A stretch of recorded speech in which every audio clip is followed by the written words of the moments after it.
कथेचं चिंतन करत असताना भगवंताचं चरित्र, भगवंताच्या चरित्राचं चिंतन करत करत काही जीवनसूत्र आपण समजून घेण्याचा प्रयत्न करत आहोत. भगवंताचं चरित्र अलौकिक आहे. श्री व्यासजी महाराजांनी जे देवाचं चरित्र लिहिलंय ते काही सामान्य भाषेमध्ये लिहिलेलं नाही. व्यासजी महाराजांनी जे चरित्र लिहिलेले ती समाधिगम्य भाषा आहे, ती तुम्हा आम्हाला कळेलच असं नाही. भगवंताचे चरित्र, भगवंताच्या लीला आपल्याला ऐकायला जरी सर्वसामान्य बालकाप्रमाणे वाटत असल्या, मात्र त्याचा अर्थ, गुह्यार्थ, तत्वार्थ हा फार त्या ठिकाणी उच्च अवस्थेचा आहे. आणि ते सांगायलाही आणि श्रवण करायलाही सुद्धा एका उच्च अधिकाराचा वक्ता आणि श्रोता असावा लागतो.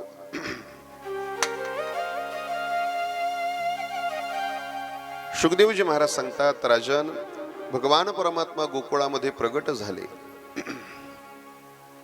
आणि त्या गोकुळामध्ये घरोघरी लक्ष्मीचा वास झाला. घरोघरी झाला लक्ष्मीचा वास. दैन्य दारिद्र्यास त्रास आला.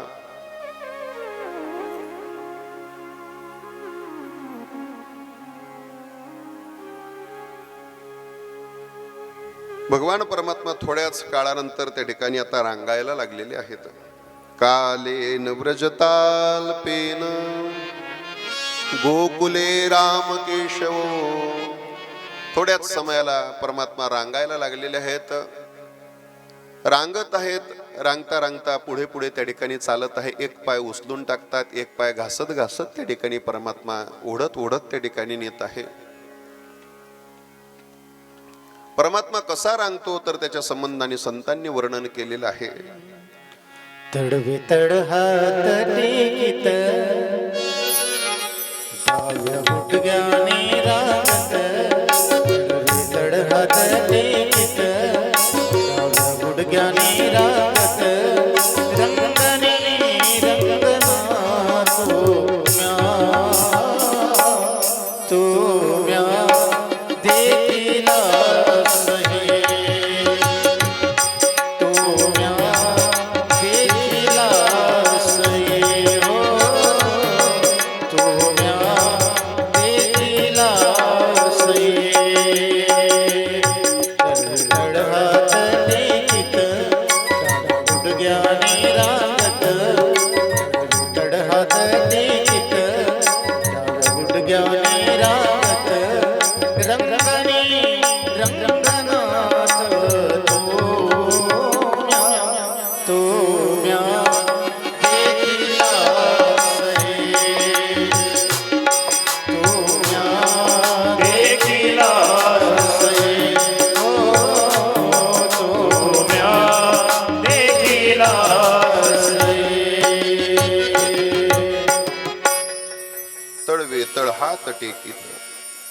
डाव्या गुडघ्याने रांगत रंगनी रंगनाथ तुम्या देखिला से.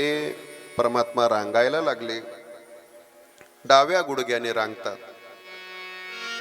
भगवंत डाव्या गुडघ्यानंच का रांगतो तर त्याचं कारण आहे महाराज.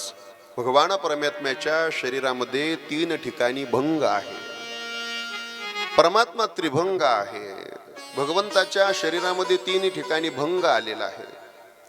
म्हणून देवाची प्रतिमा पाहत असताना, देवाची मूर्ती पाहत असताना, कृष्णाची मूर्ती पाहत असताना कधी 2 पायावरती सरळ आपण उभी पाहिली का?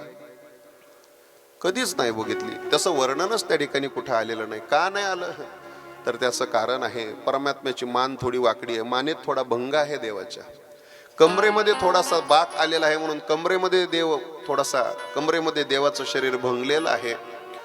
आणि देव हा त्या ठिकाणी महाराज, देवाचा एक पाय आखूड आहे. आखूड आहे म्हणजे देव कसा आहे? लंगडा आहे बरं का.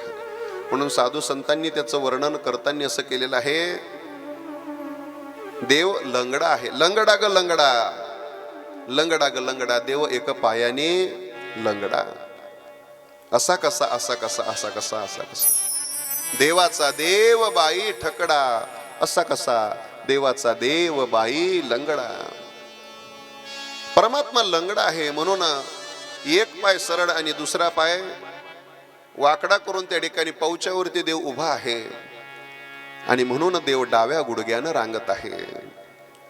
म्हणून लंगडा असल्या कारणाने रंगनी रंगनाथ तो म्या देखील असय, परंतु कसा तळवे तळहात टेकीत आणि डाव्या गुडघ्याने रांगत. म्हणून देव डाव्या गुडघ्यानं रांगतो. ओढत ओढत त्या ठिकाणी पाय नेत आहे. शुकदेवजी महाराज पुढे सांगतात, परमात्मा पुढे दिव्य लीला करत आहे. दोघे भाऊ रांगत रांगत गोकुळाच्या त्या धुळीमध्ये त्या ठिकाणी जातात. धूळ अंगावरती त्या ठिकाणी घेतात आणि अंगावरती धूळ घेतल्यानंतर यशोदा त्यांना पाहत आहे आणि यशोदा पाहून त्यांना त्या ठिकाणी अरे कनुआ, अरे बलदाव म्हणून मोठ्याने हाक मारत आहे. आणि यशोदेचा प्रेमळ स्वर ऐकून, प्रेमळ हाक ऐकून दोन्ही त्या ठिकाणी भाऊ रामकृष्ण धावत पडत त्या ठिकाणी येतात. यशोदेला मिठी मारतात, रोहिणीला मिठी मारत आहेत. दोघेही आपल्या लेकरांना पदराड करतात. एकदा म्हणे त्या नंद बाबा पूजा करायला बसले आणि पूजा करायला बसल्यानंतर अगोदर शालिग्रामाची पूजा असायची आणि शालिग्रामाची पूजा करत असताना मग ते शालिग्रामावरती पंचामृतांनी स्नान घातलं. छोटेसे शालिग्राम परमात्मा संध्यापात्रामध्ये ठेवलेले, त्याच्यावरती मग ब्राह्मण देवता सांगत आहे पंचामृत स्नानम समर्पयामी. आणि मग त्याच्यावरती दधिदक स्नानम, पयोदक स्नानम, मधुस्नानम, शर्करा स्नानम, घृत स्नानम, अशा प्रकारे दही, दूध, तूप, मध, साखर यांनी अभिषेक घातलेला पाहिला.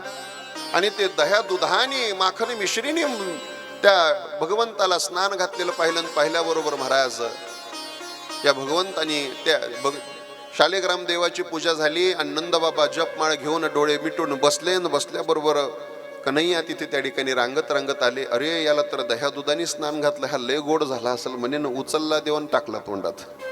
बरं का, उचलले देवन तोंडात टाकले, तोंड फुगलं, दोन्ही गाल फुगून बसले हनुमानासारखे. आणि पळत पळत जाऊन त्या ठिकाणी दरवाजाच्या आड लपून त्या ठिकाणी बसतात. मंत्र जप पूर्ण झाल्यानंतर पुष्पांजली समर्पयामी करायला गेले तर देवच नाही. देव नाही. मग यशोदेला विचारतात, अगं यशोदे, अगं देव कुठे आहे? पूजेमधला देव कुठे आहे? पूजेमधला देव कुठे आहे? यशोदा म्हणायला लागली, देव सापडेल, परंतु आपल्या घरचा कुठे आहे ते अगोदर पहा. आपल्या घरचा कुठे आहे ते पहा. आणि मग सगळे खांबांच्या मागं शोधायचं, दरवाजांच्या मागं शोधायचं, खिडक्यांमध्ये शोधायचं, अंधारामध्ये खोल्यांमध्ये शोधायचं. भगवंतानी एखाद्या अंधाऱ्या कोठडीमध्ये जाऊन बसायचं, लपून बसायचं तिथं आणि तोंडामध्ये भगवंताला धारण केलं. असं त्या ठिकाणी कुठे आहे देव? देव कुठे आहे? दे म्हणायचं. देव असेच पुसे देव काय झाला. देवालाच विचारतात, अरे देव कुठं आहे? देव कुठं आहे? देव कुठं आहे? भगवंत म्हणायचे, मला माहिती नाही, मला माहिती नाही. दे म्हणायची मैया. परंतु नाही नाही म्हटल्यानंतर मग शेवटी शेवटचा उपाय यशोदा करायची, नाक दाबायची कृष्णाचं. आणि कृष्णाचं नाक दाबल्याबरोबर तोंडातला देव बाहेर त्या ठिकाणी यायचा. हातामध्ये मग पुन्हा त्याला स्नान घालायचं, पुन्हा पवित्र करायचं, पुन्हा त्या ठिकाणी महाराज पूजा करायची. अशी भगवंताची बाललीला त्या ठिकाणी आहे. महाराज पुढे वर्णन करतात, कालेनाल्पेन राजर्षी रामकृष्णश्च गोकुले अगुष्टजानूभिपद्भिर्विचिरचक्रम्य तुर्जस्ससा. पुढे महाराज वर्णन करतात की रांगण संपवून परमात्मा थोड्याच दिवसामध्ये चालायला त्या ठिकाणी सुरुवात करतात. संपूर्ण जग जो परमात्मा चालवतो तो परमात्मा आज खांबाला धरून उभं राहत आहे. कधी यशोदेच्या बोटाला धरून उभं राहत आहे, तर कधी नंद बाबाच्या अंगठ्याला धरून, हाताला धरून उभं राहतात, कधी खांबाला धरून उभं राहतात. आणि आता परमात्मा हळूहळू एक एक पाय त्या ठिकाणी चालायला त्या ठिकाणी सुरुवात करतात. एक पाऊल टाकलं की धम्म दिशी खाली पडतात. लठ्ठलुठ्ठ आहे परमात्मा. धम्म दिशी खाली पडले की पुन्हा उठतात, पुन्हा त्या ठिकाणी एक एक पाय चालायचा प्रयत्न करतात. सगळे जग चालवणारा परमात्मा आज एक एक पाय त्या ठिकाणी टाकत चालतो आहे. पुन्हा भिंतीला धरतोय, कधी खांबाला धरतोय, कधी खाली पडतोय, कधी यशोदेच्या बोटाला धरून आज त्या ठिकाणी परमात्मा ठुमक चलत कृष्ण चंद्र, ठुमक चलत कृष्ण चंद्र, बाजत पैजनिया ठुमक चलत कृष्ण चंद्र. आणि यशोदिनी महाराज भगवंताच्या त्या पायामध्ये आता पैजण घातलेले आहेत. कशासाठी पैजण घातले? लेकरांच्या पायामध्ये पैजण तेवढ्या करताच घालायचे. म्हणजे काय, ते चालायला लागल्यानंतर घर सोडून अंगणात जातात, अंगणातून रस्त्यावरती जातात आणि रस्त्यावरून अनेक गोपिकांच्या घरी ते दोघही रामकृष्ण जायला लागले. मग माझा कृष्ण नक्की कुठं हे कळण्यासाठी म्हणे तिने पैजण घातलेले आहे. आणि त्या पैजणांचा आवाज छुम छुम छुम छुम असा त्या ठिकाणी बाजे पायलिया छवि दिखलाए कौन मेरे घर आए काना, मेरे घर आए काना, मेरे घर आए हो. छम छम बाजे पायलिया छवि दिखलाए काना, मेरे घर आए काना, मेरे घर आए काना, मेरे घर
छम छम बाजे पायलिया. परमात्मा पावलं ते छमछम आवाज करत बघत प्रत्येक गोपिकेच्या घरी त्या ठिकाणी जातात. आणि गोपिकेच्या घरी गेल्यानंतर भगवंताची आवडती लीला. परमात्मा काय करतात, शुकदेवजी महाराज सांगतात की तो कन्हैया जायचा म्हणे, लहान लहान ते लेकरं झोपलेले असायचे. त्या गोपिका काय करायच्या, घरातले कामधंदे उरकायचे म्हटल्यानंतर ज्यांच्या घरी लहान मुलं असतात त्यांच्या घरचा पक्का कार्यक्रम ठरलेला असतो. काय कार्यक्रम असतो? सकाळी उठले, लेकरं उठले झोपेतून का पहिलं त्यांना तेल लावायचं, नाही का? लहान मुलांना काय करायचं असतं, तेल लावायचं. आणि ते तेल लावत असताना कसे लाल बुंद होईपर्यंत रडून रडून लाल झाले पाहिजे. हा पाय इकडे घेतात, तो पाय तिकडे घेतात, हात इकडे घेतात, तो हात तिकडे घेतात, असे पार वाकडं तिकडं करून करून त्यांना असं रगडू रगडू तेल लावतात. बरं, तेल लावायला कोण असतात? आज्या असतात. हो, किती वर्षाच्या, 80-85. असा जोर काढतात, असा जोर काढतात. तेले वाटतं बुढा चाला काय डबल, ज्या जोर काढतात ते लेकरावर. जोर काढू काढू महाराज ते लाल बुंद होतं. मग ते लाल बुंद झाल्यानंतर मग पुन्हा त्याला काय करतात, आंघोळ घालतात. आंघोळ घालायला कोण? आजीच, नाही का? आंघोळ घालायला सुद्धा आजीच. आणि मग ते आजी कशी करते, पाणी पाहते, झालं का गरम पाणी. आता तिच्या 80-85 हाताची, तिच्या हाताच्या वेदना सगळ्या गेलेल्या असतात. तेव्हा ते किती गरम झालं तरी हो दे अजून गरम, हो दे अजून गरम, हो दे अजून गरम. आणि ते असं कडक पाणी, लाल बुंद झालेलं ते लेकरून त्या कडक पाण्याने त्याला आंघोळ घातल्या जाते. आणि ते असं अरे अरे असं त्याचं अंग पोळतं महाराज. आणि अंग पोळल्यानंतर शेवटी ते असं अंग टाकतं, टहा टहा टहा टहा रडून रडून लालबुंद झालेलं. आई त्याला पदराड घेते, दुग्ध पाजते. दूध पाजलं की त्याला मग कुठं? पाळण्यात. पाळण्यात एकदा टाकलं की मग ते म्हणते आता 4-5 तास काय उठायचं नाही रे बुवा, यांचं तोंड बघायला नको आता 5 तास. 5 तास महाराज त्या पाळण्यामधून ते लेकरू काही उठत, आणि मग त्या 4-5 तासामध्ये घरातले सगळे कामं पटापटा सगळ्या त्या गोपिका गवळणी आवरायच्या, उरकायच्या. आणि सगळ्या गोपिका कामधंदे उरकायला लागल्या, ह्या कामामध्ये व्यस्त, आणि कामात व्यस्त सगळ्या गोपिका झाल्या की या कन्हैयानी यायचं आणि पाळण्यामध्ये झोपलेल्या त्या लहान लहान गोपाळांच्या मागच्या पार्श्वभागाला ढोंगणाला बारीक चिमटा काढायचा. महाराज बारीक चिमटा काढायचा, अशी मुंगी चावल्यासारखी, पळून जायचं. ते उठलं रडायला लागलं की दुसऱ्या घरी जायचं, दुसऱ्या घरी सुद्धा बारीक चिमटा काढायचा लेकराला, पाळण्यातल्या गोपाळाला. तिसऱ्या घरी जायचं, तिथं बारीक चिमटा काढायचा. चौथ्या घरी जायचं, बारीक चिमटा काढायचा. सगळ्या गल्लीतले लहान लहान लहान लहान मुलं जे ट्याहा ट्याहा ट्याहा ट्याहा, सगळी गल्लीच महाराज त्या सगळे लहान लहान मुलं रडत बसायचे. सगळे लेकर रडायला लागले की ते मग ते आपल्या कडेवरती लेकर घेऊनच त्या सगळ्या गोपिका गवळणी यशोदेच्या घरी यायच्या, आणि यशोदेला त्या ठिकाणी तक्रार त्या ठिकाणी करतात. यशोदेला फार मोठ्या तक्रारी त्या ठिकाणी करतात. गवळण सांगती गाऱ्हाणे, काय काय गाऱ्हाणे सांगतात शुकदेवजी महाराज वर्णन करतात. किंवा वत्सान मुंचत क्वचित समये क्रोध संजात हास. अग काय याचे खोड्या सांगावं म्हणे काय करतो हा? अग असमयाला येतो आणि आमच्या लेकरांना चिमटे काढून पडून जातो. दुसरी पुढे आली आणि ती सांगायला लागली, वत्साण मुंचत क्वचित समये. अग हा काय करतो, आमच्या घरच्या ज्या गायी आहेत, ज्या दूध देणाऱ्या गायी आहेत, त्यांचे जे वासर आहेत, हा असमयाला सोडून देतो. आणि वासरं सोडल्यानंतर मग ते दूध पिऊन टाकतात. आणि संध्याकाळी आम्ही बकेटी घेऊन त्यांचं दूध काढायला जातो, त्यावेळेला त्या गायी आमची पूजा करतात म्हणे. कोण पूजा करतं? त्या गायी आमची पूजा करतात म्हणे. म्हणे कशी पूजा करतात? म्हणे लाथा मारो मारो पूजा करतात. हा वत्सान मुंचत क्वचित समय, हे वासर अयोग्य समयाला त्या ठिकाणी तो सोडतो. आणि मग त्या अगं मग तुम्ही त्याच्यावर रागवत नाही का म्हणे? म्हणे रागवतो ना. क्रोध संजात हासह. मग रागवल्यानंतर अगं आम्ही काय त्याच्यावरती रागवा म्हणे, ती एवढूसच आहे, पण आम्हालाच म्हणतं म्हणे देईन मी तोंडावर तुझ्या काय बापाचे हे घर. तो प्रश्नच आम्हाला म्हणतो म्हणे तुमच्या काय बापाचं घर आहे का? देईन मी तोंडावर, उलटा आम्हालाच कानाखाली वाजवल तुमच्या, म्हणून आम्हालाच तो दम देतो म्हणे. तिसरी त्या ठिकाणी गवळण सांगायला लागली, अगं गाई वासर सोडतो यात नवल नाही. स्तेयम स्वादत्य दधिपय कल्पितय स्तेय योगे. आमच्या घरी येतो आणि दह्या दुधाची हा त्या ठिकाणी चोरी करतो.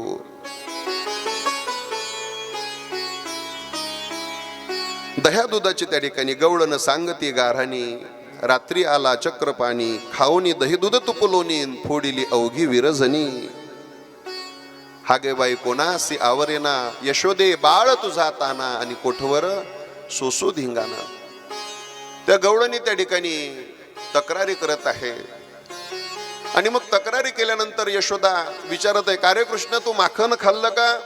तू लोणी खाल्लं का? यांच्या घरचं लोणी खाल्लं का? यांच्या घरचे भांडे फोडले का? कन्हैया सांगत आहे, मैया मैं नहीं माखन खायो रे मैया मोरी.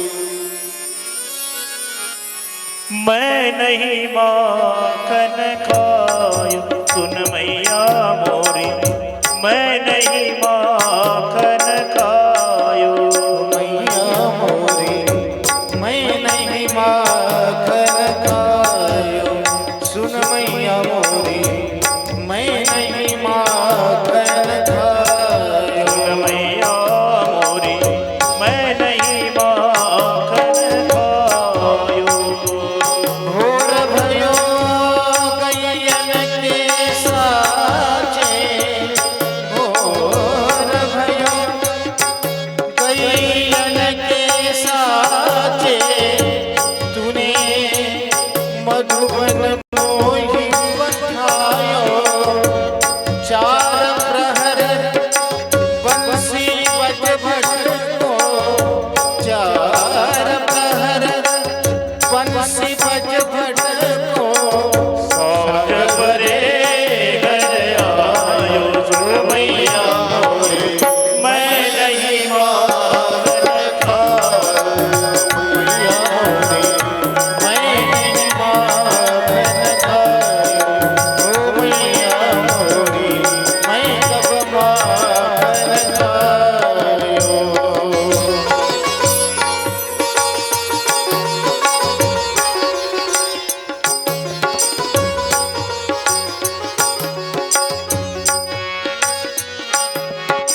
तू लोणी खाल्लं का? भगवंत सांगतात मैया मैं नहीं माखन खायो स्तेयम स्वादत्य दधिपयम कल्पिते स्तेय योगे. अग माखन खाय ना का म्हणे, परंतु हे स्वतः खात नाही तर सगळ्या बालगोपाळांना एकत्रित करतात. भगवंतांनी महाराज माखन चौर्य प्रसारण मंडळाची स्थापना केली होती. सगळे लहान लहान बालगोपाळ त्या ठिकाणी एकत्रित केले, मंडळाला नाव दिलं नवनीत चौर्य प्रसारण मंडळ. आणि सगळ्या लहान लेकरांना जमा करायचं आणि सगळ्यांना म्हणायचं याल तरी यारे लागे आणि अवघे माझ्या मागे मागे. आजी देतो पोट भरी आणि पुरे म्हणाल तो वरी. सगळ्यांनी माझ्या सोबत चला, आज पोट भरेपर्यंत त्या ठिकाणी देणार. भगवान परमात्मा गोपाळांना पुरे म्हणाल तो वरी. अशी कोणती गोष्ट आहे की जी प्राप्त झाल्यानंतर देवा पुरे आता असं जीव म्हणतो महाराज? जीवाला असं काय भेटल्यानंतर पुरे आता असं जीव त्या ठिकाणी म्हणतो? महाराज या जगातील नश्वर गोष्टी कितीही प्राप्त झाल्या तरी जीव पुरे म्हणत नाही. या जगतामध्ये एकच गोष्ट अशी आहे की जे म्हणजे भगवंताचं भक्ती प्रेम. आणि ते भक्ती प्रेम प्राप्त झाल्यानंतरच जीव खऱ्या अर्थानं पूर्णत्वाची ढेकर देत असतो. आणि भगवंत सांगतात जर तुम्ही माझ्या मागं आलात तर मी तुम्हाला भक्ती प्रेमाचं सुख या दही दूध तूप लोण्याच्या माध्यमातून देणार.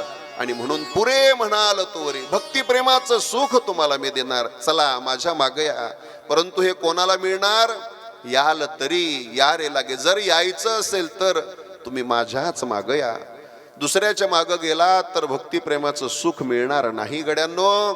अरे मनाच्या मार्गाने जाल तर माऊली सांगतात मनोमार्ग गेला तो तेथेची मुकला.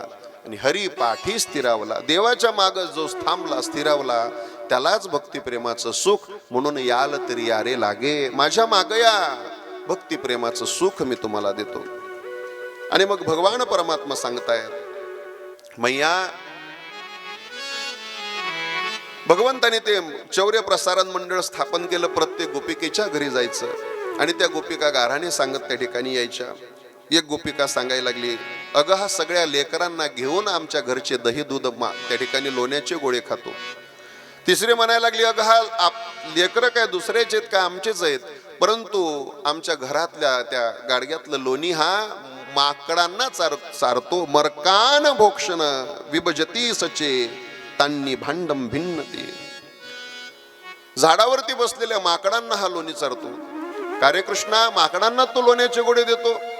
त्यावेळेला भगवंत म्हणायचा मैया तूच तर मला शिकवलंय ना, आपण जर काही खात असो आणि त्या टायमाला आपल्याकडे कोणी पाहत असेल तर आपल्या हातातला घासातला घास त्याला दिला पाहिजे, हे तूच शिकवतं. मग आम्ही लोण्याचे गोळे खात असताना ते झाडावरचे माकडं आमच्याकडे टुक टुक टुक टुक पाहतात, मग ते काय बरं दिसतं का आम्ही खायचं आणि त्यांनी पाहायचं?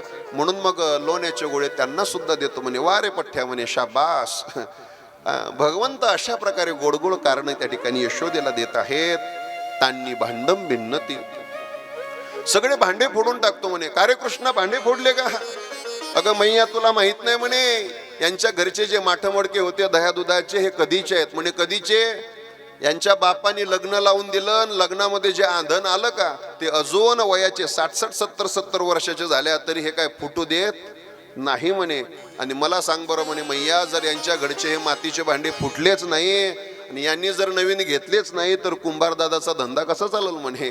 कुंभारदादाचं दुकान कसं चालल? या जगाताची भरण पोषणाची चिंता मला आहे म्हणे. म्हणून त्याचंही पोट भरावं, त्याचे माठ विकल्या जातील तर त्याचं पोट भरेल. म्हणून यांचे तांनी भांडम भिन्न ते सगळे भांडे फोडून टाकतो म्हणे. वा म्हणे शाबास.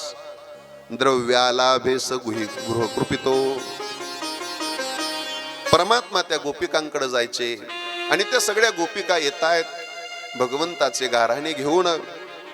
दुसरी आली धावत.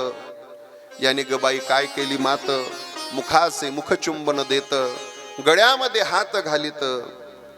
हागे बाई कोणासे आवरेना, यशोदे बाळ तुझा ताना, कोठवरी सोसू धिंगाणा. तिसरी धावत आली ती म्हणायला लागली याने ग बाई काय केली करणी, पतीची दाढी माझी विनी, दोहीसी गाठ बांधून गाठबाई कोणासी सुटेना, यशोदे बाळ तुझा ताना. किती दिवस सगळं याचं सहन करायचं. भगवंताच्या अशा अनेक, शेवटी त्या गोपिका बोलायला लागल्या, जातो आम्ही गोकुळ सोडून, आता काही इथं राहण्यात अर्थच राहिला नाही. तू काहीच ऐकून घेत नाही. कारण की यशोदा एकच म्हणायची, बाळ सगुण गुणाचं तान, बाळ दिसतंय गोजिरवानं, आणि काय सांगता गाराने गोकुळच्या नारी, तुम्ही 12 घरच्या 12, तुम्ही मोठ्या ढाल गजा, तुम्ही काय त्या ठिकाणी काही एका विचाराचे आहेत का. पण यशोदा मात्र काही काही त्यांचं ऐकून घेत नसायची. आणि त्या गोपिका सुद्धा महाराज गाऱ्हानं निमित्त होतं महाराज. परंतु नंदन एवढा सुकुमार होता, एवढा सुंदर होता. यशोदा मैया त्या भगवंताला असं सुंदर सजवायची, सुंदर त्या ठिकाणी पितांबर परिधान करायची, खांद्यावरती कांबळी टाकायची, हातामध्ये ती काठी द्यायची, आणि सुंदर असा जिरे टोप त्या ठिकाणी घालून द्यायची. आणि भगवंताचं ते रूप त्या ठिकाणी असं सुंदर रूप पाहण्याकरता, किती तो परमात्मा सुंदर, किती तो परमात्मा. महाराज सूरदासांनी त्याचं असं गोड वर्णन केलेलं आहे. त्या सुंदर परमात्म्याला पाहण्यासाठी गारहाण्याच्या निमित्ताने त्या सगळ्या गोपिका येतात आणि भगवंताचं रूप पाहतात. जरी की पगड़ी बांधे है सुंदर आंखों वाला, कितना सुंदर बाके बिहारी, कितना लागे प्यारा, कितना सुंदर बाके बिहारी, कितना लागे प्यारा. जरी की पगड़ी बांधे सुंदर आंखों वाला, जरी की पगड़ी बांधे सुंदर आंखों वाला, कितना सुंदर बाके बिहारी, कितना लागे प्यारा. दोन्ही हाताने टाळे वाजवून मोठ्या प्रेमाने श्री राधे.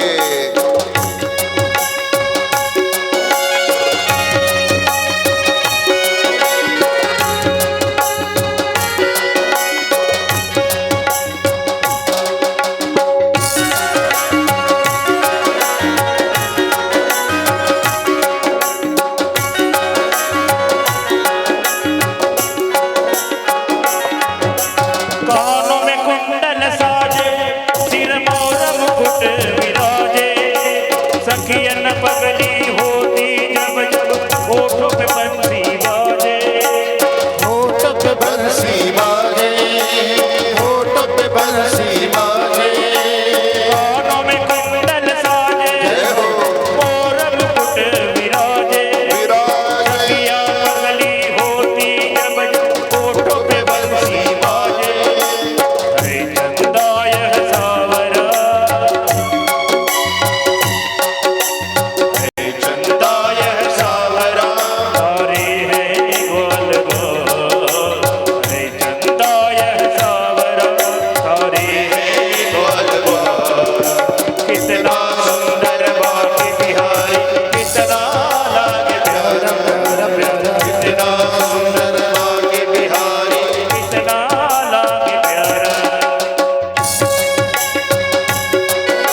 जरी की पगड़ी बांधे सुंदर आंखों वाला, कितना सुंदर लागे बिहारी, कितना लागे प्यारा हो. भगवान परमात्म्याचं ते सुंदर रूप, सुंदर जरीची पगडी परमात्मा घातलेली आहे. लट्ट घुंगरा आले बाल, परमात्म्याचे ते कुरडे कुरडे केस, आणि भगवंताचं ते एक पाय लंगडा असल्या कारणानं असं लंगडत लंगडत त्या ठिकाणी चालणं. लट्ट घुंगरा आले बाल, तेरी तेढी मेढी चाल. त्या भगवंताच्या चालण्यावरती, बोलण्यावरती, हसण्यावरती मंत्रमुग्ध झालेल्या, जीव ओवाळून टाकलेल्या त्या सगळ्या गोपिका गाऱ्हाणे नाही तर देवाच्या दर्शनासाठी त्या ठिकाणी येतात आणि देवाला प्रार्थना करतात, विनंती करतात की देवा आमच्या घरी कधी याल. त्या गोपिका प्रार्थना करतात देवाला की देवा आज या गोपिकेच्या घरी तू चोरी केली, आज त्या गोपिकेच्या घरी तू चोरी केली, देवा आमचा नंबर कधी लावशील. देवा तू प्राप्त व्हावा याकरता जप करून दमले रे, तप करून दमले, योग करून याग करून सगळं या मनाला तुझ्या चरणाशी लावण्यासाठी लाख प्रयत्न केले. काय काय करीतो या मना परी न ऐके नारायणा, करू नये त्याची करी विवंचना आणि नेऊ पतना दरिले. या मनाला तुझ्या चरणाशी लावण्यासाठी लाख प्रयत्न केले. देवा आता दमले बघा. देवा आता तुम्हीच या आणि तुम्हीच माझा हात धरून हा भवसागर तरुण माझा त्या ठिकाणी द्यावा. माझे चित्त तुझे पायी राहो ऐसे करी काही, आणि धरून या बाही भव हा तारी दातारा. आणि मग अशी विनंती प्रार्थना केल्यानंतर परमात्मा त्या गोपिकेच्या घरी जायचे. कोणाच्याही कोणत्याही गोपिकेच्या घरी देव जात नसायचे. घर पाहुनी एकांताचे, नवविधा नवनीताचे, नवविधा भक्तीने युक्त जी गोपिका झालेली आहे, जिचं चित्त केवळ परमात्म्याचंच झालेलं आहे, परमात्मा त्या गोपिकेच्या घरी जाऊन तिच्या चित्ताची त्या ठिकाणी चोरी करायची. परमात्मा अशा प्रकारे त्या गोपिकांच्या घरी जाऊन वेगवेगळ्या प्रकारच्या चोऱ्या करत आहेत. एकदा परमात्मा सगळ्या बालगोपाळांसोबत खेळता खेळता बलराम दादा धावत धावत आले आणि यशोदेला सांगायला लागले, मैया कृष्णो मुदम मृदम भक्षितवानिती मात्र नव्वेदयम. मैया अगं या आपल्या कन्हैयाने माती खाल्ली मैया, माती. यशोदेनी पदर खोसला. येऊ दे म्हणे आज त्याला घरी. सा गृहीत्वा करे कृष्ण मुपालभ्यम हितेशिनी. भगवंताचं हित इच्छिणारी जी यशोदा आहे, कन्हैयाचं हित इच्छिणारी यशोदा, तिनं पदर खोवला आणि येऊ दे म्हणे आज त्याला शिक्षा केल्याशिवाय मी थांबत नाही. आणि भगवान परमात्मा अत्यंत दबक्या पावलानं त्या ठिकाणी आलेला आहे. खांबांच्या मागून लपत लपत लपत लपत त्या ठिकाणी एका एका खांबांच्या मागून जात असतानाच यशोदा रागातच आहे, पदर खवलेला आहे, हातामध्ये काठी घेऊन उभी आहे. आज थांब कृष्णा. देवाच्या लक्षात आलं आता काही खरं नाही आपलं. दबक्या पावलानं कुठे जातोस, इकडे. आणि बोलवून घेतलं. कन्हैया आला आणि काठी उगारून यशोदा आज भगवंताला विचारत आहे, कृष्णा वदती तावकाम हे ते कुमाराग्रस्ते जोपेयम. मुख उघड तुझं, आकर. तू माती खाल्लीस ना, माती खाल्ली तू, आकर आकर म्हणून त्या ठिकाणी भगवंताला पुन्हा पुन्हा विचारत आहे. त्यावेळेला भगवंत बोलत आहे, मैया की नाहं भक्षितवानंब. मैया मी काय माती नाही खाल्ली. अरे मग तुझं नाव सांगत आला ना तो बलराम दादा, तो काय खोटा बोलतो का? सर्वे मिथ्या विशंसिनी. मैया हे सगळे खोटं बोलतात. मैया आई ग आई, नाही का? आई ग आई, ए आई, आई ग आई, नाही खाल्ली मी माती. आई ग आई, नाही खाल्ली मी माती. आई ग आई, नाही खाल्ली मी माती. आई ग आई, नाही खाल्ली मी माती. आई ग आई, नाही खाल्ली मी माती. बडी राम दादा हो, बडी राम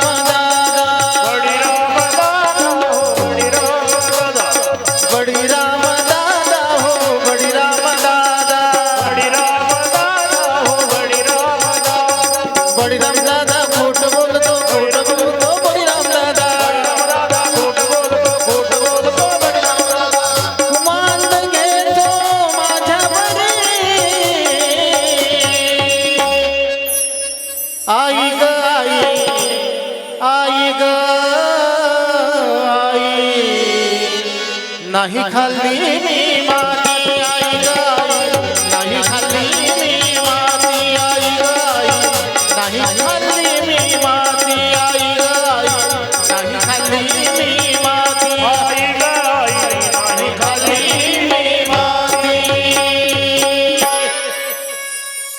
बळीराम दादा खोट बोलतो, कुभांड घेतो माझ्यावरी. अगं त्याला तर सवयच लागलेली आहे माझ्या विरोधात बोलायची. नेहमी माझ्यावरती काही ना काहीतरी खोटे आरोप करत असतो, कुभांड घेतो माझ्यावरी. मैया नाही खाल्ली मी माती, नाही खाल्ली नाही मैया. मग आ का करत नाही? तोंड उघड, वदती ताव काम हे ते. तोंड उघड म्हटल्याबरोबर शेवटी आता नाविलाज झाला भगवंताचा.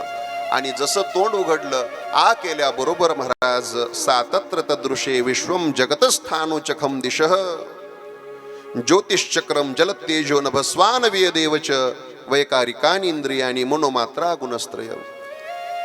भगवंताच्या मुखामध्ये यशोदेला संपूर्ण 14 ब्रह्मांडाचं दर्शन त्या ठिकाणी झालं.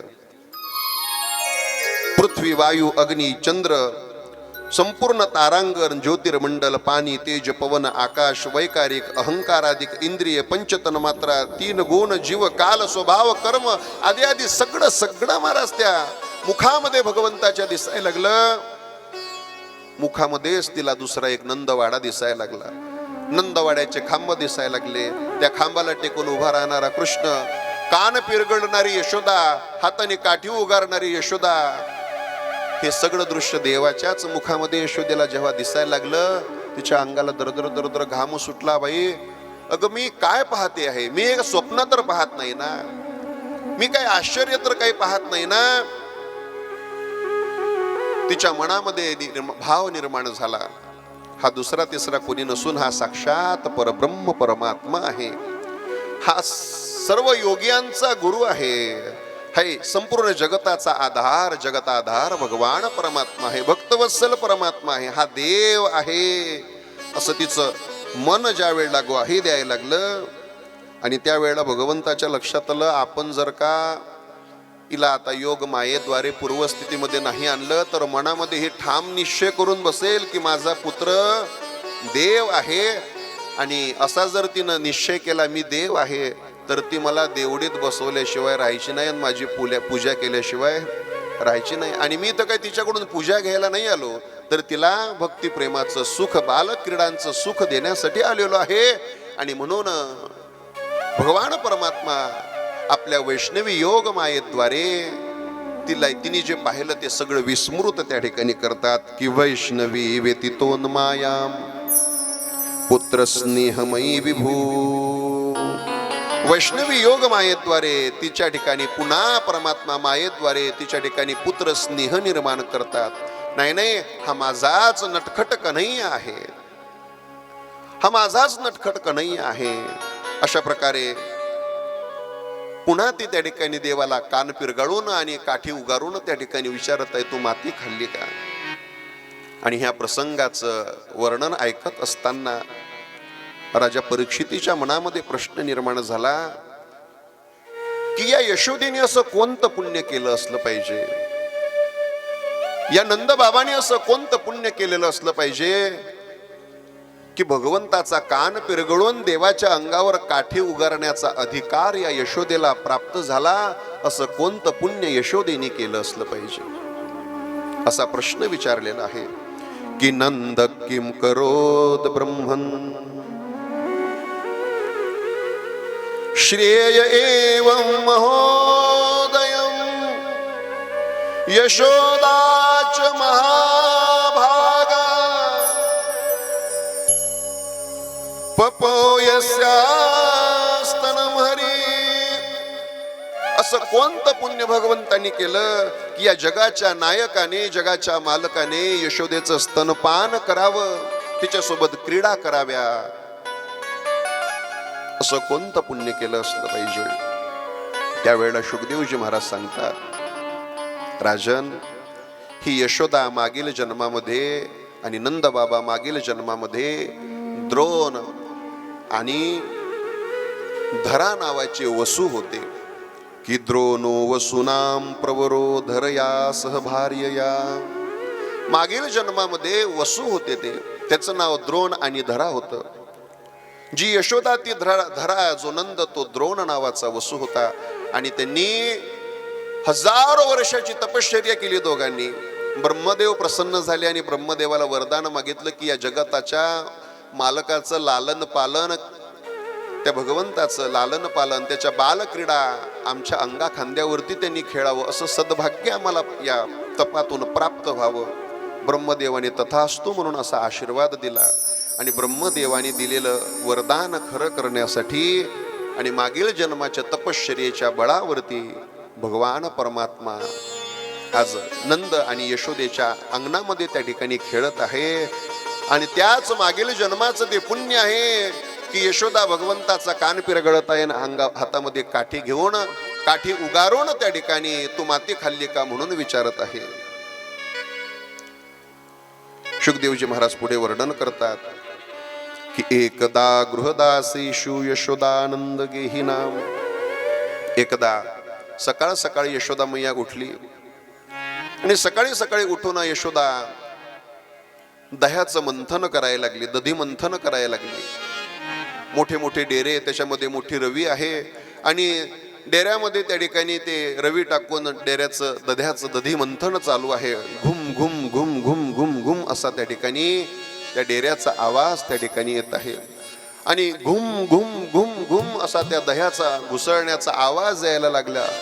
भगवंत डोळे चोळत चोळत चोळत चोळत त्या ठिकाणी आला. यशोदेचा पदर धरला. मैया मला भूक लागली. शुकदेवजी महाराज यशोदेच्या सौंदर्याचं वर्णन करतात महाराज. तिच्या अंग प्रत्यंगाचं वर्णन करतात. तिने कसा शालू घातलेला आहे, ती कशा प्रकारे सुशोभित दिसत आहे. आता ती यशोदा मैया आहे आणि ते शुकदेवजी महाराज आहेत महाराज वर्णन करणारे. इतकं अंग प्रत्यंगाचं इतकं गोड असं वर्णन केलेलं आहे. ज्या वेळेला यशोदा ती दही घुसळत आहे त्यावेळेला तिचा स्थूल देह त्या ठिकाणी हालत आहे. कमरेवरती त्या ठिकाणी रेशमी वस्त्र तिनं धारण केलेलं आहे. सुंदर सुती कंबरपट्टा तिनं आपल्या कमरेवरती बांधलेला आहे. आणि पुत्राबद्दलच्या स्नेहामुळे तिच्या पयोधरामधून दुग्ध त्या ठिकाणी वाहत आहे. हातामध्ये रवी तिनं धरलेली आहे आणि रवी ती करत असताना तिच्या कानातील कर्णफुलं त्या ठिकाणी हालत आहे. तिने सुंदर त्या ठिकाणी गजरा मिळालेला आहे आणि त्या गजऱ्याचा सुगंध त्या ठिकाणी दरवळत आहे. कन्हैया आलेला आहे आणि भगवंतानी तिचा पदर ओढायला सुरुवात केली. मैया भूक लागली. मैया बोलत आहे, अगं ताजं ताजं लोणी लाला तुला काढून देते मी. मैया मला लोणी नकोय आज. मग मैया मला तुझंच दूध प्यायचंय आज. हट्ट करत आहे आणि लहान मुलं हट्ट करायला लागल्यानंतर तो पुरवावा लागतो महाराज. कारण की हट्ट 3 प्रकारचे आहेत. एक बाल हट्ट, एक स्त्री हट्ट आणि एक राजहट्ट. लहान मुलांनी हट्ट केला की तो हट्ट पुरवावाच लागतो. आणि पोरं तितके हुशार असतात ते बरोबर अशा टायमाला हट्ट करतात, घरी पाहुणे येऊ द्या. लहान मुलं कधी हट्ट करतात, घरी पाहुणे आले आणि पाहुण्याच्या बरोबर ते हट्ट करतात. त्यांना माहिती आहे पाहुण्याच्या पुढे मम्मी मारत नाही, पप्पाही काही बोलत नाही. आणि पाहुणे गेल्यानंतर मग मम्मी पप्पा लेकराचा समाचार घेतल्याशिवाय, म्हणून ते अलबत पाहुण्यांच्या पुढे त्या ठिकाणी बालहट्ट पूर्ण करावा लागतो. जर कधी बाजारामध्ये लेकरांना घेऊन गेलं, एखाद्या जत्रेला गेल्यानंतर, नाही का, जत्रेला गेलं मग ते त्याला काय आवडतं, जेसीबी. पप्पा पाहिजे, पप्पा पाहिजे, पप्पा पाहिजे. हडबे मोठ्या कालच तर आणलं होतं, मागच्या 8 दिवस नाही झालं आणलं म्हणजे सर्व तोडून ठेवतो, 1 दिवस खेळत नाही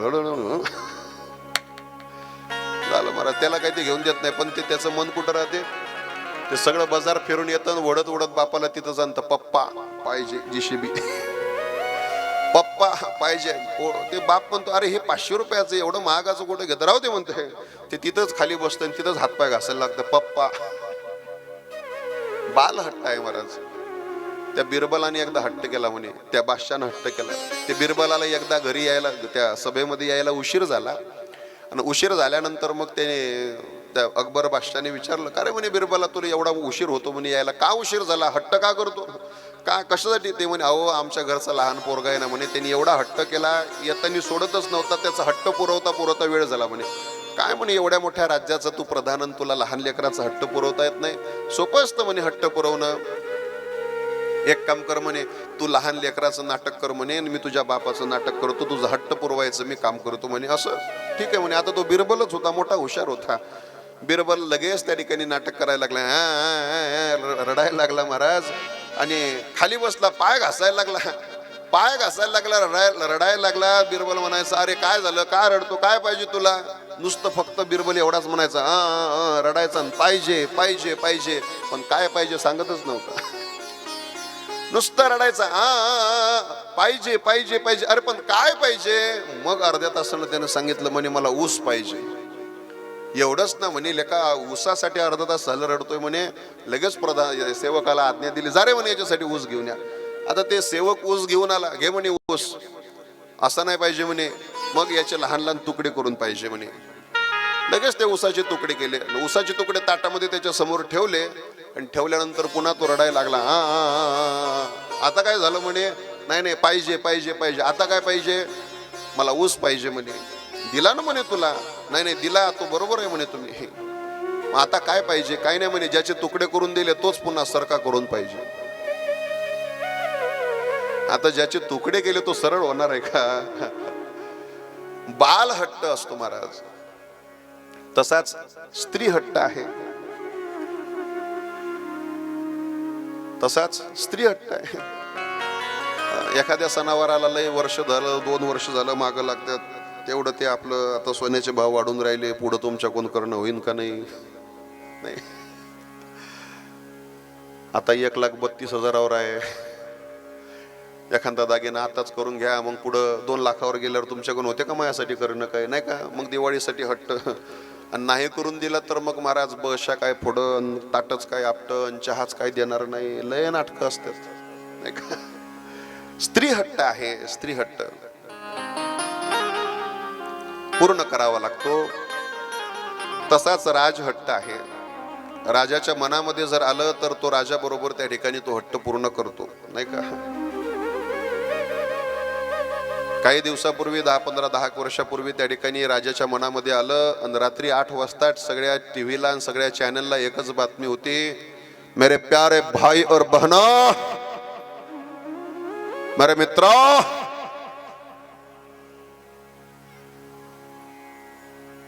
आज रात 12 बजे से मेरे प्यारे मित्रों,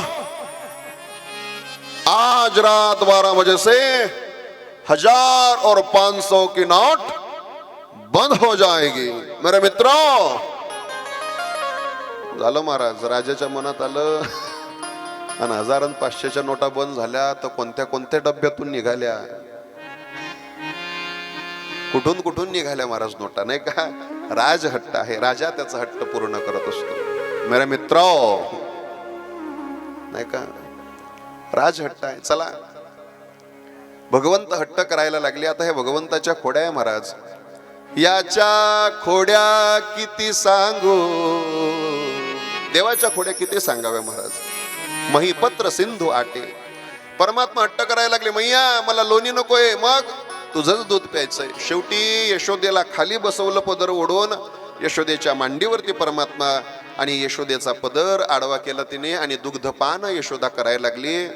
पण तेवढ्यामध्ये त्या चुलीवरती दूध ठेवलं होतं, पद्मगंधा नावाच्या गाईचं, आणि त्या चुलीवरती दूध ठेवलेलं ते महाराज देवासाठी होतं. त्या गर्ग संहितेमध्ये वर्णन आहे, 1000 गाईचं दूध काढायचं, 500 गाईला पाजायचं, 500चं काढायचं, 100ला पाजायचं, 100चं काढायचं, 50ला पाजायचं, 50 गाईचं दूध काढायचं, 10 गाईंना पाजायचं, 10 गाईचं, 5 गाईला आणि 5 गाईचं एकट्या पद्मगंध्याला द्यायचं दूध. आणि त्या पद्मगंधेचं काढलेलं दूध फक्त भगवान श्रीकृष्णानं प्यायचं. त्या दुधाला किती गोडवा आला असेल, अमृताला सुद्धा लाजवल असं ते पद्मगंधेचं दूध. आणि ते देवासाठी काढलेलं पद्मगंधेचं दूध चुलीवरती ठेवलेलं आहे. आणि ते दूध महाराज विचार करायला लागलं, मी एवढं या देवासाठी इथं चुलीवरती गरम करायला लागलो, तपश्चर्या मी करायला लागलो देवासाठी, देवाने माझा स्वीकार करावा, परंतु देव आईच्याच दुधाचा स्वीकार करते. आता जगायचंच नाही म्हणे, आता आत्महत्या. दुधाने काय ठरवलं, आता जगायचं नाही, आता आत्महत्या. म्हणून ते दूध हळूहळू हळूहळू हळूहळू वर यायला लागलं, उतू जायला लागलं. आणि जसं ते दूध उतू जायला लागलं, उतू जाणार, बस महाराज तेवढ्यामध्ये यशोदेचं लक्ष गेलं. लक्ष गेल्याबरोबर दोन गोष्टीमध्ये माता माऊल्यांचा जास्त जीव असतो बरं का. दोन गोष्टीत जास्त जीव असतो. कशा कशावर? एक शेणाचा पोयटा. जुन्या बुढेले तसंच होतं, ते रस्त्यानं कुठेही दिसला का उचलला, नाही का, दिसला का उचलला, सडा टाकायला होईल, नाही का. आणि दुसरं दुधावरची साय, खूप त्याची माया असते, खूप ममता असते त्यांची. आम्हाला दूध प्यायला घरी बोलवतात. एकदा असंच झालं, दूध प्यायला घरी बोलवलं एका ठिकाणी, गेल्यानंतर मग महाराज आमच्या समोरच असं ते किचन काय हॉल आता एकत्र झाले ना सगळे, किचन हॉल आता एकत्र आले सगळे, ओपन असतं, त्याच्यामध्ये काय नसतं, आडवं काही नसतं. आता ते लय नवीन नवीन निघायला लागलं, नवीन नवीन बघायला भेटतं सगळं गावोगाव फिरल्यावर. ते आमच्या समोरच मग ते दुधाचा ग्लास घेतला, त्याच्यामध्ये ते सुंदर साखर थोडीशी, मग ते दूध टाकायला लागले. आणि दूध जसं टाकायला लागले, आता ते जसं जसं दूध पुढं पुढं यायला लागलं, त्याच्यासोबत साय सुद्धा पुढे यायला लागली. त्या साईवर जास्त जीव असतो यांचा. साय जशी पुढे यायला लागली, आता मला वाटते आता पडते पडते पडते एखादा तुकडा तरी. आता दुधाच त्या ग्लास मध्ये साय पडते, परंतु जशी ते साय पुढे आली, फुर्र, ह्या कोणत्याची त्या कोणत्यात महाराज. अजून वाटलं थोडं थोडं पडन पडन, पण कशाचं काय, लगेच फुर्र. सायेवरती खूप जास्त जीव असतो महाराज. यशोदा ते दूध उतू जाताना पाहिलं, आणि परब्रह्म परमात्मा आपल्या मांडीवरचा होता, उचलला, दणकन खाली ठेवला, आणि पळत पळत पळत त्या दुधाकडे त्या ठिकाणी गेली. दुधाकडे गेल्यानंतर त्या दुधाला शांत केलं, त्याच्यावरती पाण्याचे शिंतोडे टाकले, दूध शांत केलं, चुलीचा विस्तो कमी केला. आता दूध शांत झालं, परंतु हा कन्हैया गरम झाला. दूध शांत झालं पण कन्हैया गरम झाला. दोन्ही हाताच्या मुठ्या आवळलेल्या आहे, केस विस्कटलेले, कुरडे केस, डोळ्यामधून काजळ लावले, ते डोळ्यामधून अश्रू वाहायला लागले. काय ही यशोदा आहे? रसरूप परमात्मा मांडीवरती असताना असार दुधाकडे मैया धाव घेते म्हणे. अरे सगळ्या जगाचा रसरूप परमात्मा, सगळ्या जगाचं रसोवय कृष्ण, सगळ्या जगाचा रसरूप परमात्मा मी, आणि मला सोडून ही त्या असार दुधाकडे धाव घेते. राग आला, आणि ज्या डेऱ्यामध्ये रवी होती त्या डेऱ्यातली रवी काढली, धाप दिशी डेरा फोडला. 1 2 3 जेवढे दह्या दुधाचे माठ, लोण्याचे माठ, सगळे धपाधप धपाधप सगळ्या दह्या दुधाचा पूर आलाय. यशोदेने मागं वळून पाहिलं तर दुधाचा, दह्याचा, लोण्याचा पूर आलेला आहे.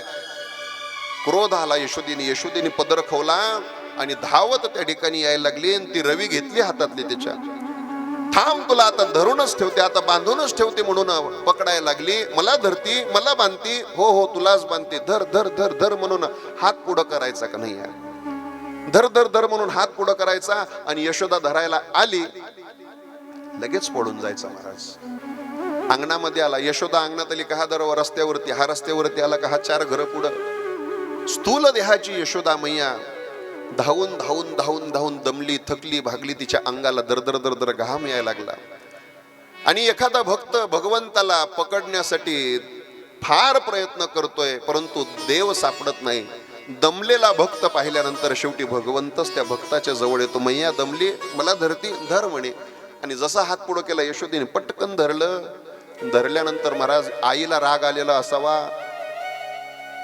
पोरांना आगावपणा केलेला असावा, आणि त्या रागाच्या वरामध्ये आई कशानं समाचार घेईन आणि कशानं पूजा करून लेकराची काही सांगता येत नाही महाराज. हो, झाडू आला तर झाडूनच, फडा आला तर फड्यानच, चप्पल हातात आली तर.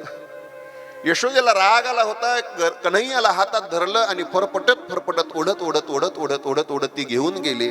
आज तुला बांधूनच ठेवते. आणि मोडकं उखळ अंगणामध्ये पडलेलं, त्या उखळाला त्या ठिकाणी बांधायला लागली. मी बांधते तुला, मी बांधते तुला, मी बांधते तुला म्हणून त्या ठिकाणी त्या दोराने गुंडाळायला लागली देवाला.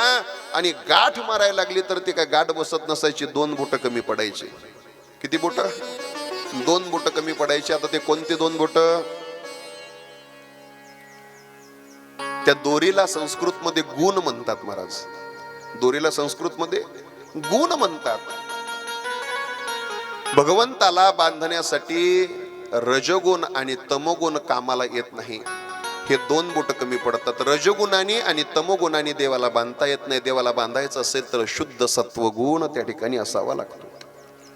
यशोदा म्हणायची, कृष्णा मी तुला बांधते, मी तुला बांधते. भगवंताला बांधण्यासाठी जो मी करतो आणि माझं माझं करतो, हे दोन बोट आहे महाराज कमी पडतात. मी म्हटलं आणि माझं माझं म्हटलं की देव बांधल्या जात नाही. हे दोन बोट कमी पडतात. सर ते शेवटी भगवंताला दया आली आणि देवाने स्वतःला त्या बंधनामध्ये अडकवून घेतलं. परमात्मा यशोदा कामाला लागली आणि परमात्मा त्या अंगणामध्ये उखळ आडवं केलं आणि चालत चालत चालत चालत दोन उंच वृक्ष त्या ठिकाणी विमल अर्जुन वृक्ष उभे आहेत. त्या वृक्षांच्या मध्ये परमात्मा गेले. उखळ माग अडकलं. जोराचा झटका दिल्याबरोबर ते झाड कोलमडून पडलेले आहेत. कडकड कडकड आवाज आला आणि त्याच्यामधून दिव्य देहधारी दोन पुरुष बाहेर आले आणि ते भगवंताची स्तुती करतात, भगवंताला नमस्कार करतात. ते दिव्य देहधारी दोन पुरुष कोण आहेत तर ते दुसरे तिसरे कोणी नसून साक्षात कुबेराचे पुत्र आहेत, नल कुबेर आणि मणिग्रीव कुबेर. मग त्यांना वृक्षयोनीमध्ये का जावं लागलं तर एकदा नारदजी नल कुबेर आणि मणिग्रीव कुबेर कैलास पर्वताच्या रमणीय अशा उपवनामध्ये जलक्रीडा करत असताना नारदजी त्या मार्गाने गेले आणि नारदांना त्यांनी नमस्कार केला नाही. झाडासारखे तटस्थ उभे राहिले. नारदांना क्रोध आला आणि मग नारदांनी त्यांना शाप दिला की अरे झाडाप्रमाणे तुम्ही उभे राहता, मात्र साधू संतांना तुम्ही वंदन करत नाही, नमस्कार करत नाही, म्हणून शाप देतो की तुम्हाला वृक्ष योनीमध्ये त्या ठिकाणी जावं लागेल. ते शरण आले, महाराज आम्हाला उशाप द्या. ज्या वेळेला भगवंताचा स्पर्श तुम्हाला होईल त्यावेळेला पुन्हा तुम्ही मूळ रूपामध्ये याल, असा उशाप त्यांना दिलेला आहे. नल कुबेर मणी कृपावरती कृपा केलेली आहे. आणि ते उलमडलेले वृक्ष पाहून नंदबाबा घाबरले आणि नंदबाबा बोलतात की आता या गोकुळामध्ये राहायचं नाही. माझ्या कृष्णावरती अनेक त्या ठिकाणी आघात या ठिकाणी होत आहे, मग कुठं जायचं. आणि मग सगळ्यांनी मिळून ठरवलं की आता वृंदावनामध्ये आपण जायचं आहे. की वनम वृंदावनम नाम, वृंदावनामध्ये त्या ठिकाणी जातात. आणि मग तिथे महाराज अनेक प्रकारचे दैत्य दृष्ट त्या ठिकाणी येतात. काग बग रिठा मारिले बाळपणी, बकासुराला मारलेला आहे, अघासुराला त्या ठिकाणी मारलेला आहे, अजगराच्या रूपातील वत्सासुराला त्या ठिकाणी मारलेला आहे. आणि अघासुराचा उद्धार परमात्म्याने केला. पुढे ब्रह्मदेवावरती ब्रह्मदेवाने वासरं त्या ठिकाणी ब्रह्मलोकाला नेलेली आहेत. त्या देवाचा त्या ठिकाणी मोह निराश केलेला आहे. ब्रह्मदेवाने स्तुती केली आणि त्यानंतर भगवंताने काला केला, धेनुकासुराचा उद्धार केला, कालियाचा उद्धार केला. कालियाचा उद्धार केल्यानंतर पुढे दावानलापासून बचाव परमात्म्याने त्या ताळवनाला त्या ठिकाणी अग्नी लागलेला आहे आणि अग्नी परमात्म्याने गिळलेला आहे. वनव्यातून त्या ठिकाणी गोपाळांची सुटका केलेली आहे. पुढे वेणुगीताचं चिंतन त्या ठिकाणी आलेलं आहे. वस्त्रहरणाचं चिंतन त्या ठिकाणी आलं. कालियावरती कृपा करून शेवटी त्या ठिकाणी एके दिवशी शुकदेवजी महाराज वर्णन करतात की भगवान अपि तत्रैव बलदेवेन संयुतम अपश्य निवसन गोपान निद्रयाद गृहकोद्यमान. एक दिवशी भगवान परमात्मा झोपेतून उठले.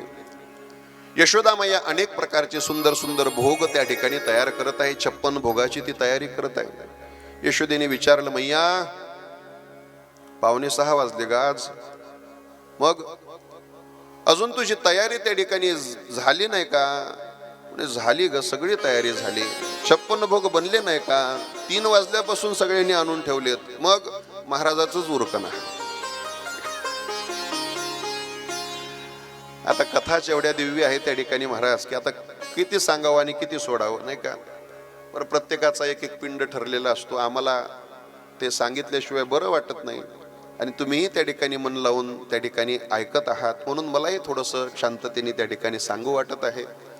तुम्ही जर आळस केला असता सांगायला तर मी सांगितलं नसतं, मात्र तुम्ही शांत चित्तानं ऐकत आहात. आता मागचे मागं उभे राहिलेले हात महाराज उघ्यान उरकून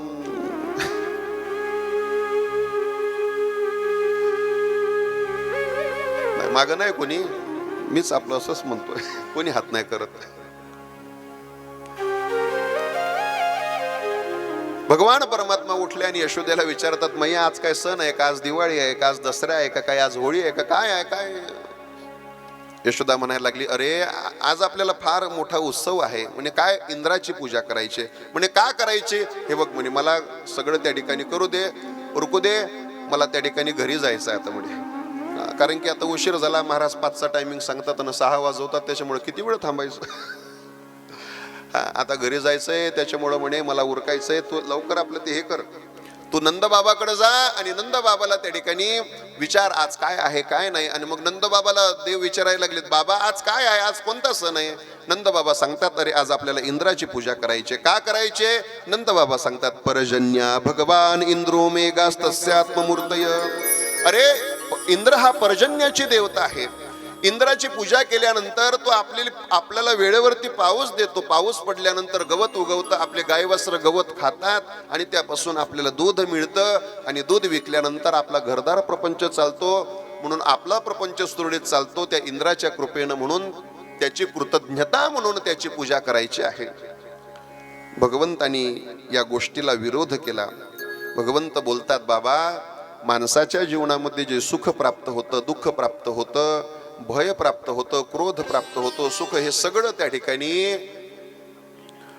ज्याच्या त्याच्या कर्माप्रमाणे त्या ठिकाणी प्राप्त होत असतं. ज्याच्या त्याच्या कर्माप्रमाणे माणसाला सुख दुःख प्राप्त होत असतं. जगी जीवनाचे सार अन घ्यावे जाणून सत्वर, जैसे ज्याचे कर्म तैसे फळ देतो रे ईश्वर. ज्याच्या त्याच्या कर्माप्रमाणे माणसाला फळ प्राप्त होत असतं बाबा. कर्म ना जायते जंतु कर्म नैव विलीयते, सुखम दुःखम भयम क्षेमम कर्म नैवाभिपत्यते. माणसाच्या जीवनामध्ये सुख दुःख ज्याच्या त्याच्या कर्मानुसार प्राप्त होतं बाबा.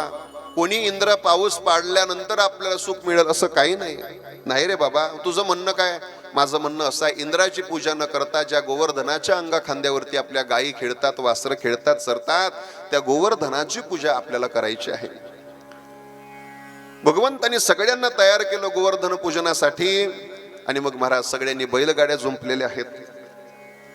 सगळ्यांनी बैलगाड्या जुंपल्या, त्याच्यावरती वेगवेगळ्या प्रकारचे त्या ठिकाणी सगळे सामुग्री 56 भोग ठेवलेले आहेत. आणि सगळे जण त्या ठिकाणी आता छोटी छोटी गैया, छोटे छोटे ग्वाल और बीच में मेरो मदन गोपाल सगळे गोवर्धनाच्या पूजनासाठी निघालेले आहेत.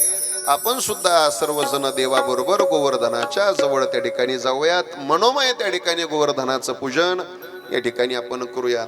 चला.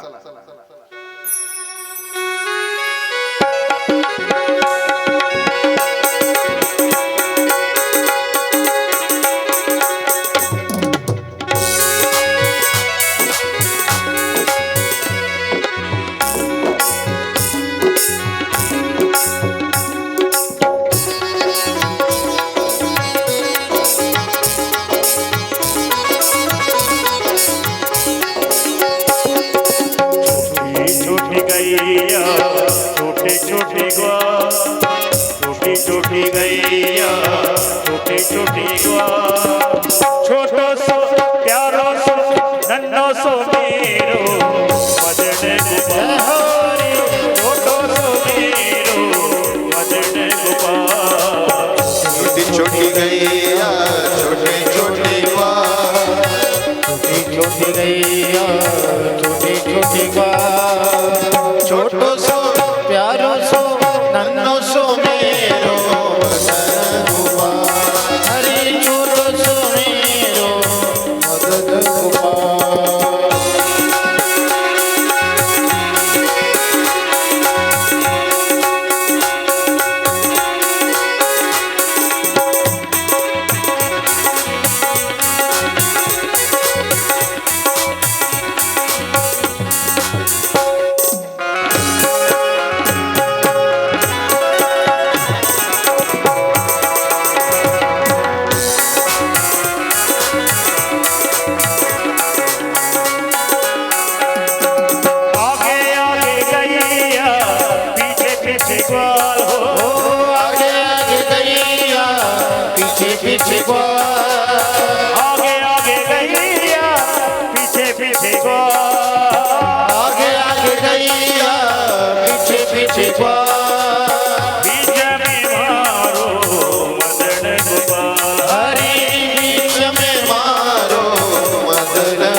छोटी गैया गोल गोल फिरा गोल गोल छोटी गोल करा छोटी छोटी गैया छोटी छोटी गाय छोटो सो प्यारो सो नन्नो सो मारो